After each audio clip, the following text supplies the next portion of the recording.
अस्सलाम वालेकुम नाज़रीन व सामीन।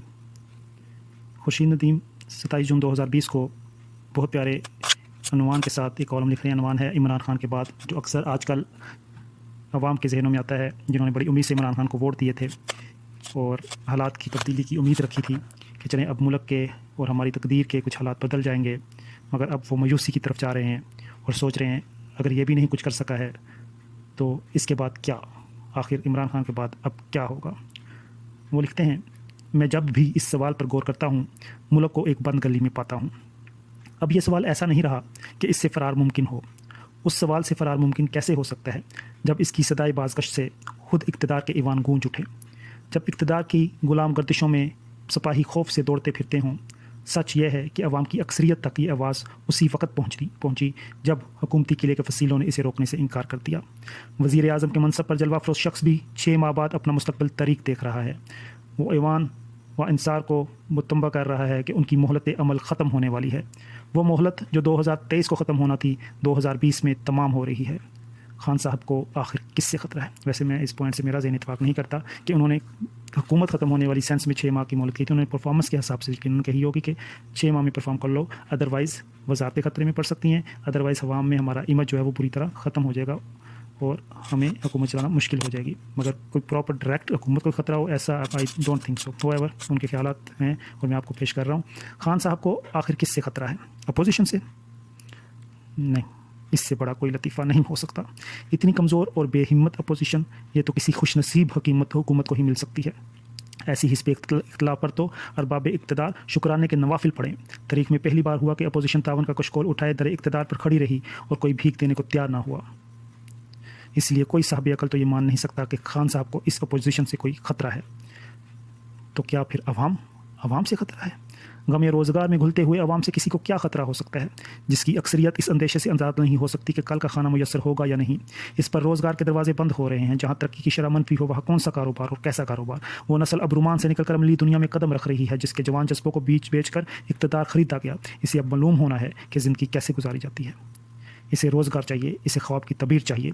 इसकी तारीख ज़मीन पर उम्मीद के जो सितारे टांके गए थे, इन्हें चमकने के लिए आसमान चाहिए। इसके दिल में आरज़ू का जो चिराग रोशन किया गया था, इन्हें ताक चाहिए कि इनका उजाला फैले। अब दूर दूर तक खला है, कोई आसमां है ना कोई उफ़क़।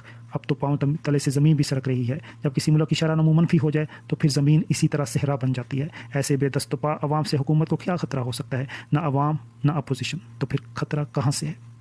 यही सवाल है जो मुझे बंद गली में ला खड़ा करता है कि हुकूमत को आखिर ख़तरा कहाँ से है। इस हुकूमत के बाद क्या होगा? इस सवाल पर गौर करें तो चश्मे तसव्वुर के सामने 2 ही मंजर उभरते हैं। एक ये कि अपोजिशन इतनी मुनज़्ज़म और बेदार मगज़ हो कि पार्लियामेंट की अक्सरियत को अपना हमनवा बना ले। इत्तेहादी जो अक्सरियती पार्टी की हमायत से दस्तबरदार हो रहे हैं, अपोजिशन के साथ मिल जाएँ और पार्लियामेंट में यूँ ताकत का पलड़ा दूसरी तरफ झुक जाए।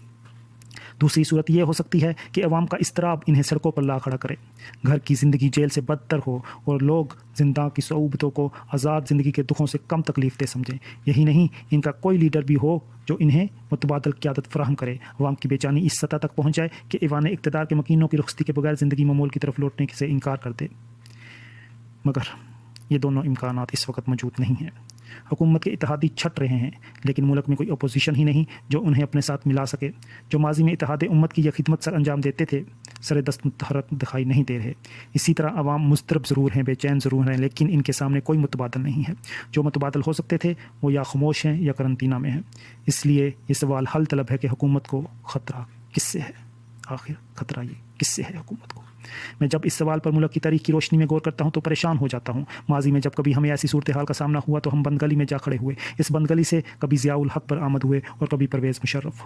मुमकिन है इस बार वैसा ना हो, लेकिन ये तय है कि बंद गली से कोई फितरी हल नहीं निकल सकता। अगर वो ना हुआ जो माजी में हुआ था तो कोई उस जैसा होगा। जब फितरी रास्ते बंद हो जाएं तब यही होता है। आज मुल्क को एक ऐसी जगह ला खड़ा किया गया है कि मुस्तकबिल के बारे में सोचते हुए कलेजा मुँह को आता है। इमरान खान के बाद क्या होगा? ये ऐसा सवाल है जिसका कोई जवाब मौजूद नहीं है। अगर है भी तो बहुत तशवीशनाक। वाक़या यह है कि 2016 के बाद इस मुल्क में एक ऐसी मुनफरद बिसात बिछाई गई जिसमें अवाम सिर्फ तमाशाई के तौर पर शरीक थे। इनकी जीत का कोई सवाल नहीं था जब वो खेल में शामिल ही थे। इसलिए ये सवाल अपनी जगह खड़ा है कि 6 माह बाद क्या होगा? क्या इस बार बंद गली से कोई सदारती निज़ाम बरामद होगा? لوگ سوال اٹھاتے ہیں کہ آئین میں اس کا کوئی راستہ موجود نہیں۔ پاکستانی تاریخ کو دیکھیے تو یہ سوال بھی کوئی خاص اہمیت نہیں رکھتا۔ جس ملک میں ایک آئینی صدر کی موجودگی میں ایک ماتحت سرکاری اہلکار ملک کا صدر بن سکتا ہے، وہاں کیا نہیں ہو سکتا۔ میں نے برادر مکرم عرفان صدیقی کا سلسلہ مضامین پڑھا تو چونک اٹھا۔